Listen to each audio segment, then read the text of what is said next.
जय हिंद दोस्तों। 13 नवंबर के करंट अफेयर्स में आप सभी का स्वागत है। और आज के करंट अफेयर्स का पहला टॉपिक सरना आदिवासी धर्म कोड से संबंधित है। इस करंट अफेयर को समझने से पहले सरना धर्म को समझते हैं। देखिए, सरना धर्म दुनिया का सबसे पुराना धर्म है और इस धर्म को आदिवासियों के धर्म के रूप में भी माना जा सकता है। भारत सरकार जब जनगणना कराती है तो कौन सा व्यक्ति किस धर्म का है इसकी भी काउंटिंग होती है और प्रत्येक धर्म के लिए एक कोड होता है। जैसे हिंदू के लिए 1 है, मुस्लिम के लिए 2 है, तो इस तरह भारत में भी 6 धर्म कोड हैं, हिंदू, मुस्लिम, सिख, ईसाई, जैन और बौद्धों के लिए। जो व्यक्ति जिस धर्म का होता है उसके आगे उसका कोड लिख दिया जाता है और जितने भी कोड दिए गए हैं, कोडों के कॉलम दिए जाते हैं उस जनसंख्या वाले फॉर्म में। तो अगर कोई व्यक्ति इन धर्मों में से नहीं का है तो उसको स्पष्ट रूप से जिस भी धर्म का होता है तो उसका धर्म का नाम लिख दिया जाता है। तो भारत में जो आदिवासी हैं उनका कोई धर्म अभी तक निश्चित नहीं है, तो उनके आगे आदिवासी ही लिख दिया जाता है। और इसी कारण से या तो उनको हिंदुओं में दिखा दिया जाता है या ईसाइयों में दिखा दिया जाता है, और कुछ आदिवासी अब ईसाई और हिंदू धर्म या फिर अन्य धर्मों की तरफ रुख कर रहे हैं और उनकी संख्या लगातार कम हो रही है। तो उनकी संख्या को बचाने के लिए झारखंड सरकार ने विधानसभा के विशेष सत्र में सरना आदिवासी धर्म कोड का प्रस्ताव पारित कर दिया गया है। अब झारखंड की सरकार यही प्रस्ताव केंद्र सरकार को भेजेगी ताकि 2021 की जनगणना में सरना आदिवासी धर्म कोड का अलग से एक कॉलम बनाए। और संभावना ये जताई जा रही है कि उस कॉलम ये जो धर्म सरना आदिवासी धर्म कोड का कॉलम बनेगा तो कॉलम नंबर 7 रहेगा, यानी कि जो भी व्यक्ति सरना धर्म को मानता है उसके आगे 7 लिख दिया जाएगा। बिल्कुल वैसे ही जैसे हिंदू धर्म को मानने वाले व्यक्ति के धर्म के आगे उसका कोड 1 लिख दिया जाता है। झारखंड के मुख्यमंत्री जो हैं हेमंत सोरेन, इन्होंने भी स्पष्ट रूप से कहा है कि आदिवासियों की जनसंख्या लगातार कम हो रही है, इसलिए उनके और उनके धर्म के संरक्षण के लिए ये बहुत आवश्यक कदम था। अकेले झारखंड में ही लगभग 86 लाख से ज़्यादा आदिवासी रहते हैं। भारत की बात की जाए तो भारत में 10 करोड़ से ज़्यादा आदिवासी हैं और पूरे विश्व में लगभग 37 करोड़ से अधिक आदिवासियों की जनसंख्या है। आदिवासियों के संरक्षण के लिए विश्व या फिर अंतर्राष्ट्रीय आदिवासी दिवस ये 9 अगस्त को मनाया जाता है, जिसकी शुरुआत 1995 से हुई थी। इस सरना धर्म के जनसंख्या वाले फॉर्म में शामिल हो जाने से संभावना ये जताई जा रही है कि आदिवासियों का एक निश्चित धर्म हो पाएगा और उनकी जो लगातार जनसंख्या घट रही है उसको रोकने में मदद मिलेगी। इस सरना धर्म को जो लोग मानते हैं उसमें हो, मुंडा, संथाल, उरांव, बेदिया जनजाति शामिल हैं।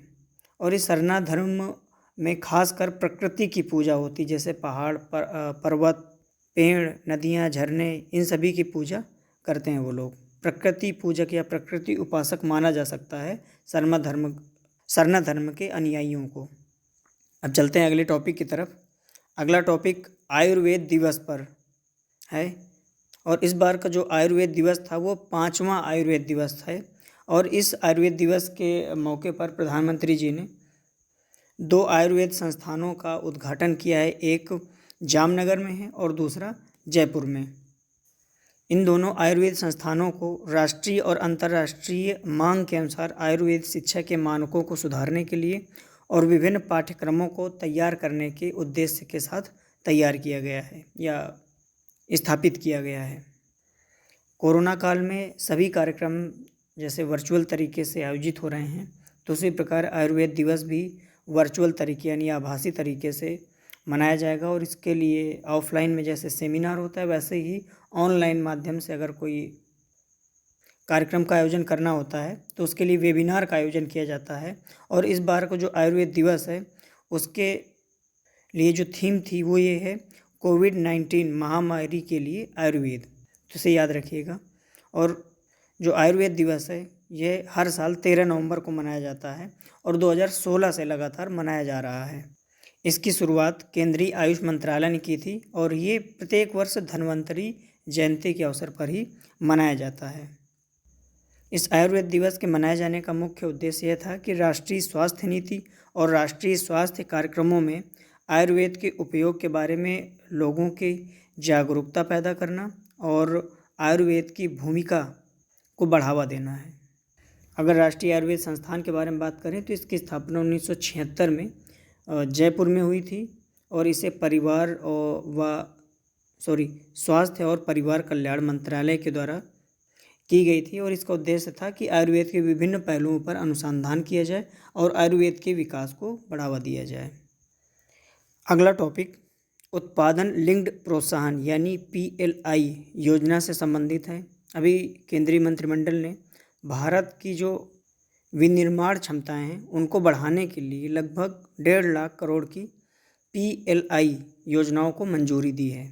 इस योजना यानी कि उत्पादन लिंक्ड प्रोत्साहन योजना के कार्यान्वयन से भारत के जो 10 प्रमुख क्षेत्र हैं उनमें विनिर्माण क्षमताओं को बढ़ाने को और निर्यात को प्रोत्साहन दिया जाएगा।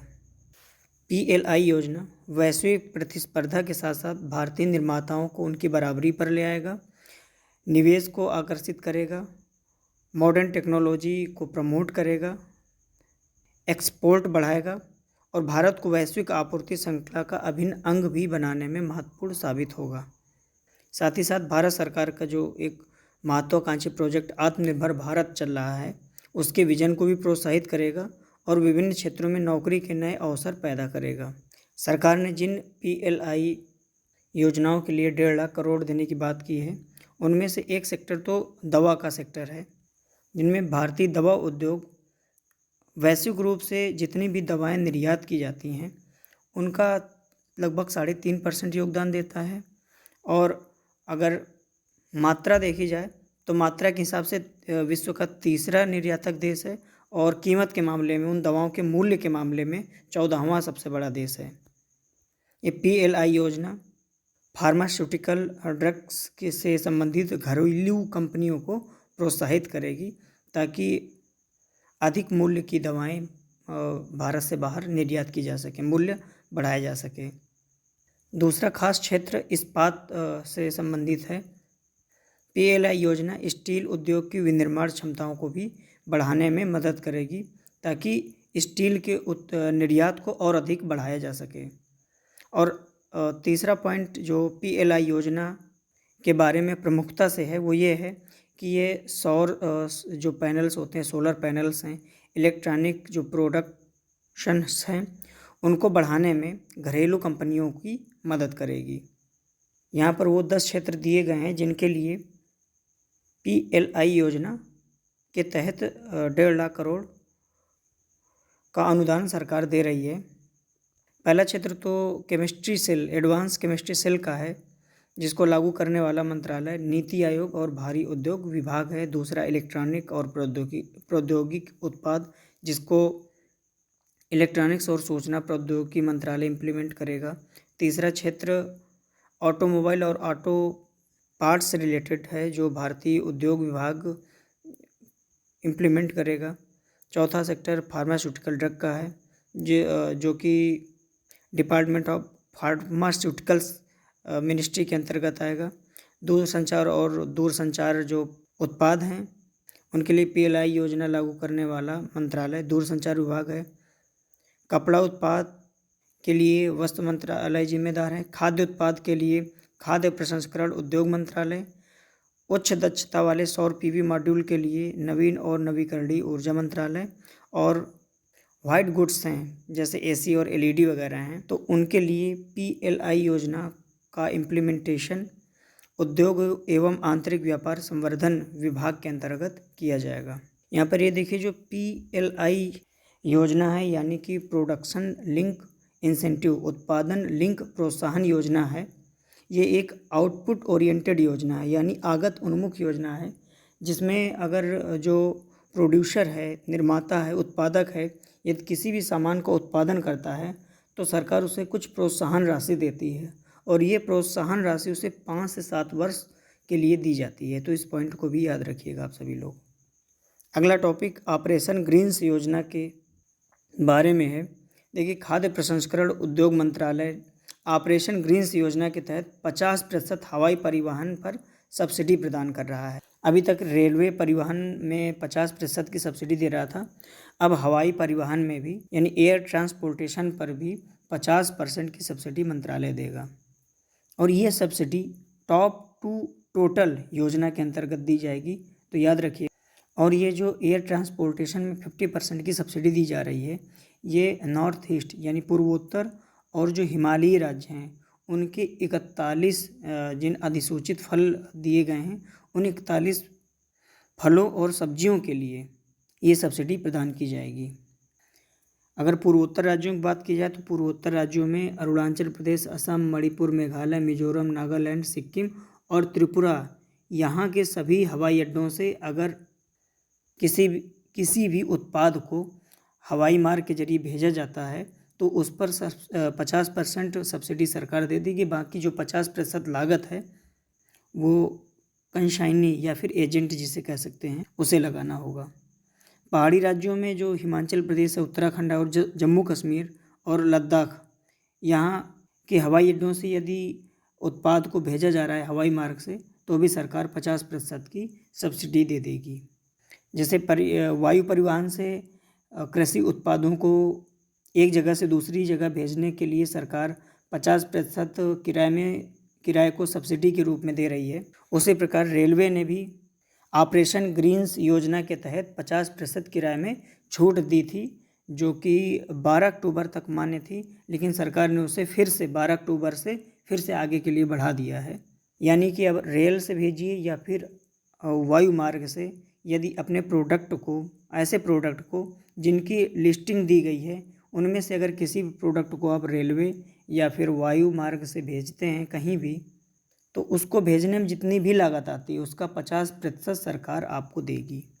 ये जो ऑपरेशन ग्रीन्स योजना है और इसके अंतर्गत एक कार्यक्रम जो टॉप से टोटल यानी कि टमाटर, प्याज, आलू से लेकर सभी फल और सब्जियों तक के लिए जो ये प्रोग्राम है उसको आत्मनिर्भर भारत अभियान के एक हिस्से के रूप में प्रमोट किया गया था, विस्तारित किया गया था।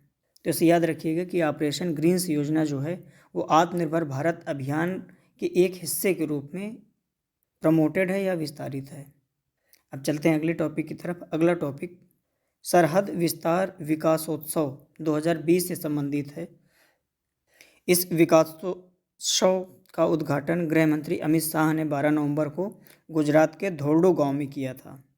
ये जो सरहद विस्तार विकासोत्सव 2020 है ये अपनी तरह का एक पहला आयोजन है, यानी इससे पहले इस प्रकार का कोई भी आयोजन नहीं किया गया और ये सीमा क्षेत्र विकास कार्यक्रम यानी बॉर्डर एरिया डेवलपमेंट प्रोग्राम के अंतर्गत आयोजित किया जा रहा है। तो याद रखिएगा, सरहद विस्तार विकासोत्सव एक ऐसा आयोजन है जो कि बॉर्डर एरिया डेवलपमेंट प्रोग्राम के अंतर्गत सीमा क्षेत्र विकास कार्यक्रम के अंतर्गत आयोजित किया जा रहा है। इस विकासोत्सव में पंचायती राज संस्थान के पदाधिकारियों को बेहतर कार्य करने के लिए गृह मंत्रियों के विशेष ऑपरेशन पदक दिए गए। इस विकासोत्सव में गुजरात के 3 जिलों के 158 सीमावर्ती गांवों के 1500 से अधिक सैन पंच और ग्राम पंचायत सदस्य आमंत्रित किए गए थे। विकासोत्सव के लिए जो 3 जिले चुने गए थे उसमें कच्छ, बनासकांठा और पाटन जिला सम्मिलित है। इस सरहद विस्तार विकासोत्सव का उद्देश्य दूरस्थ और सीमावर्ती गांवों में स्वास्थ्य, शिक्षा और सड़क संबंधी समस्याओं से बेहतर ढंग से निपटना है। अगला टॉपिक पर्यावरण से संबंधित है। दिल्ली सरकार ने रेड लाइट ऑन गाड़ी ऑफ अभियान को बढ़ा दिया है, 30 नवंबर तक बढ़ा दिया है। ये अभियान इसलिए चलाया गया था ताकि जो वर्तमान पर्यावरण की स्थिति, पर्यावरण प्रदूषण की स्थिति है उसको 15 से 20% तक कम किया जाए। और ये कम करने के लिए जो प्रयास किए जा रहे हैं उनमें से एक प्रयास ये है कि जो रेड लाइट में गाड़ियाँ स्टार्ट होकर के खड़ी रहती हैं तो जैसे रेड लाइट जले वो गाड़ियाँ बंद कर दी जाएँ और जैसे ही ग्रीन लाइट जले तो गाड़ियाँ चला करके फिर आगे बढ़ जाया जाए और इस प्रकार प्रदूषण को कुछ स्तर तक कम कर दिया जाए। इससे पहले भी न्यूज़ में हम पढ़ चुके हैं कि दिल्ली की सरकार ने पर्यावरण प्रदूषण पर नियंत्रण करने के लिए और प्रदूषण और अधिक न हो इसके लिए 5 नवंबर 2020 से 30 नवंबर तक शहर में सभी भी प्रकार के पटाखों की बिक्री और उनके उपयोग पर प्रतिबंध लगा दिया है। और याद रखिएगा कि मुख्यमंत्री जो हैं अरविंद केजरीवाल दिल्ली के, उन्होंने प्रदूषण को कम करने के लिए युद्ध प्रदूषण के विरुद्ध एक अभियान की शुरुआत की है।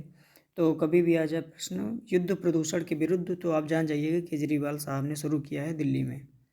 अब चलते हैं अगले टॉपिक की तरफ। अगला टॉपिक विश्व दयालुता दिवस, वर्ल्ड काइंडनेस डे के बारे में है। हर वर्ष 13 नवंबर को मनाया जाता है और इस दिवस की शुरुआत 1998 में वर्ल्ड काइंडनेस मूवमेंट संगठन के द्वारा की गई थी। और इसकी स्थापना की बात करें तो स्थापना जब से मनाया जा रहा है उसके एक वर्ष पहले यानी 1997 में 1997 में की गई थी टोक्यो में। वर्तमान में वर्ल्ड काइंडनेस मूवमेंट में 28 से अधिक ऐसे देश शामिल हैं जिनका किसी भी धर्म या राजनीतिक मूवमेंट से संबंध नहीं है, यानी कि ऐसे देश जो किसी भी प्रकार के धर्म को अंधानुकरण नहीं करते हैं और किसी प्रकार की एक विशेष राजनीतिक विचारधारा से प्रेरित नहीं हैं, ऐसे 28 देश इसमें शामिल हैं। आज की करंट अफेयर्स में बस इतना ही। 14 नवंबर, 15 नवंबर और 16 नवंबर का करंट अफेयर नेक्स्ट डे यानी कि 17 नवंबर को एक साथ पड़ जाएगा। 18 नवंबर से हमारा ऑनलाइन पोर्टल लॉन्च हो रहा है, जिसमें जाकर आप तैयारी से संबंधित किसी भी प्रकार की जानकारी के लिए फॉर्म भर सकते हैं। IAS 2021 के लिए तैयारी करनी हो या PCS 2021 के लिए, या फिर आप ग्रेजुएशन कर रहे हों और तैयारी कैसे शुरू करनी इसके बारे में जानकारी लेनी हो, या फिर 12th पास करके आए हों और सिविल सर्विसेज को अपने प्राथमिक उद्देश्य के तौर पर देख रहे हों, तो इस फॉर्म को आप भरेंगे तो हमारे काउंसलर आपसे तुरंत कांटेक्ट कर लेंगे और आपको सबसे बेहतरीन हिंदी माध्यम के लिए सबसे बेहतरीन गाइडेंस प्रदान करेंगे। किसी प्रोग्राम की आपको जानकारी चाहिए तो इस पोर्टल में ही आपको UP PCS की जितने भी प्रोग्राम्स लॉन्च हो रहे हैं 18 तारीख को, सबकी जानकारी मिल जाएगी। चाहे उत्तर लेखन कार्यक्रम हो या फिर UP PCS प्रीलिम्स की टेस्ट सीरीज़ के बारे में हो, या UP PCS 2021 के फुल कोर्स के बारे में जानकारी हो, या फिर UP PCS प्रीलिम्स के क्रैश कोर्स के बारे में जानकारी हो, आपको सारी डिटेल वहीं मिल जाएगी। वहीं पर ही जा कर के यदि आप एडमिशन लेना चाहते हैं तो वहीं पर ही सीधे डायरेक्ट एडमिशन ले सकते हैं। उसी पोर्टल पर ही आपको यूज़र नेम और पासवर्ड मिल जाएगा, वहीं पर आपकी ऑनलाइन क्लासेस भी चलेंगी और उसी पोर्टल में ही आपका जो इंटरफेस खुलेगा उसी में आप टेस्ट दे सकते हैं और उसी में ही आपका रिजल्ट आ जाएगा। उसी पोर्टल से ही आप करंट अफेयर्स की भी सभी कक्षाओं को एक्सेस कर सकते हैं। इसके अलावा जो बेहद गंभीर छात्र हैं, बेहद गंभीर प्रतिभागी हैं, जो UP PCS 2021 को किसी भी तरीके से अंतिम रूप से पास करना चाहते हैं, उनके लिए डिस्क्रिप्शन बॉक्स में कॉन्टैक्ट नंबर दिया गया है, उसमें वो कॉन्टैक्ट करें। उनके लिए स्पेशली 18 तारीख से ही ओल्ड ईयर पेपर से शुरुआत की जा रही है और उनके लिए इसी पोर्टल में ही एक विशेष कॉलम बनवा दिया जाएगा जहां पर उन्हें फ्री ऑफ कॉस्ट इनरोल कर दिया जाएगा और अपनी प्रैक्टिस वो ऑनलाइन माध्यम से कर सकेंगे। ये खास उनके लिए है जो हिंदी माध्यम में निश्चित तौर से सफलता अर्जित करना चाहते हैं। इसके बाद भी यदि किसी भी तरह की समस्या आती है तो डिस्क्रिप्शन बॉक्स में आपको कॉन्टैक्ट नंबर दे दिया गया है, उसमें व्हाट्सएप करके या सीधे कॉल करके आप जानकारी ले सकते हैं। आप सभी को दीपावली की बहुत बहुत शुभकामनाएं। हालांकि सिलेक्शन से पहले त्यौहार मनाने का कोई मज़ा नहीं है, सिलेक्शन के बाद हर दिन ही दीपावली आप मना सकते हैं, तो सिलेक्शन पर ज़्यादा फोकस करें। आज के लिए बस इतना ही। जय हिंद।